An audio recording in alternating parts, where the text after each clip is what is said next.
Hello friends, welcome to రుచి వంటిల్లు.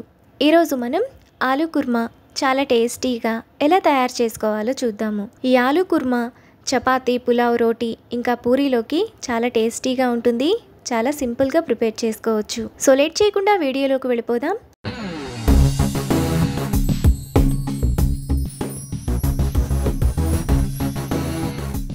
ముందుగా ఆలూ కుర్మా చేసుకోవడానికి మిక్సీ జార్ తీసుకొని అందులో 2 టేబుల్ స్పూన్ల పచ్చి కొబ్బరి ముక్కలు, 1 table spoon water melon seeds, 1 table spoon జీడిపప్పు వేసుకొని ఒకసారి మిక్సీ వేసుకోవాలి. ఇలా వేసుకున్న తర్వాత అందులో పావు కప్పు నీళ్లు పోసుకొని మెత్తటి పేస్ట్లా మిక్సీ వేసుకోవాలి. ఇలా మెత్తగా వేసుకున్న తర్వాత పక్కన పెట్టుకోవాలి. ఇప్పుడు స్టవ్ మీద పాన్ పెట్టుకొని అందులో 1 టేబుల్ స్పూన్ ఆయిల్ వేసుకోవాలి. ఆయిల్ వేడైన తర్వాత 2 యాలకులు, దాల్చిన చెక్క చిన్నది 1, 3 లవంగాలు, సన్నగా తరిగిన 1 ఉల్లిపాయ వేసుకొని మీడియం ఫ్లేమ్లో ఫ్రై చేసుకోవాలి. ఉల్లిపాయలు ఇలా వేగిన తర్వాత 1/2 టీ స్పూన్ అల్లం వెల్లుల్లి పేస్ట్, చిన్న చిన్న ముక్కలుగా కట్ చేసుకున్న 2 టమాటా,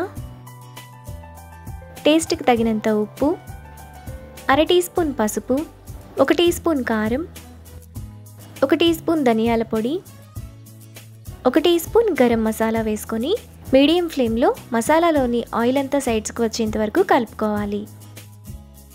మసాలాలోని ఆయిల్ అంతా ఇలా సైడ్స్కి వచ్చి టమాటా మెత్తగా ఉడికిపోయిన తర్వాత ముందుగా మనం మిక్సీ వేసుకున్న పేస్ట్, 1 టేబుల్ స్పూన్ పెరుగు వేసుకొని మరో 2-3 నిమిషాల పాటు మసాలాలోని ఆయిల్ అంతా సైడ్స్కి వచ్చేంత వరకు కలుపుకోవాలి.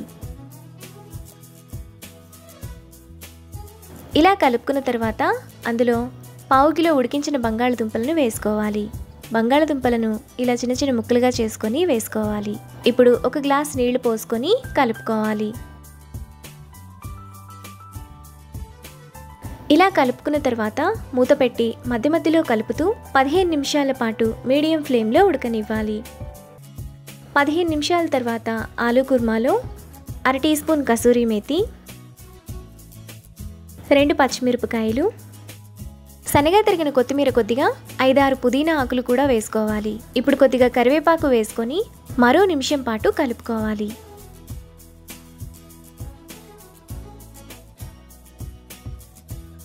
ఒక నిమిషం తర్వాత ఆలూ కుర్మా మనకు చాలా టేస్టీగా రెడీ అయిపోతుంది. ఇప్పుడు ఈ కర్రీని చపాతీ, పూరి, పులావ్లోకి సర్వ్ చేసుకుంటే ఎంతో టేస్టీగా ఉండే ఆలూ కుర్మా రెడీ. ఈ రెసిపీని మీరు కూడా ట్రై చేసి మీకు టేస్ట్ ఎలా కుదిరిందో నాకు కామెంట్స్లో షేర్ చేయండి. ఈ వీడియో కనుక మీకు నచ్చినట్లయితే లైక్ చేసి, షేర్ చేసి, సబ్స్క్రైబ్ చేయండి.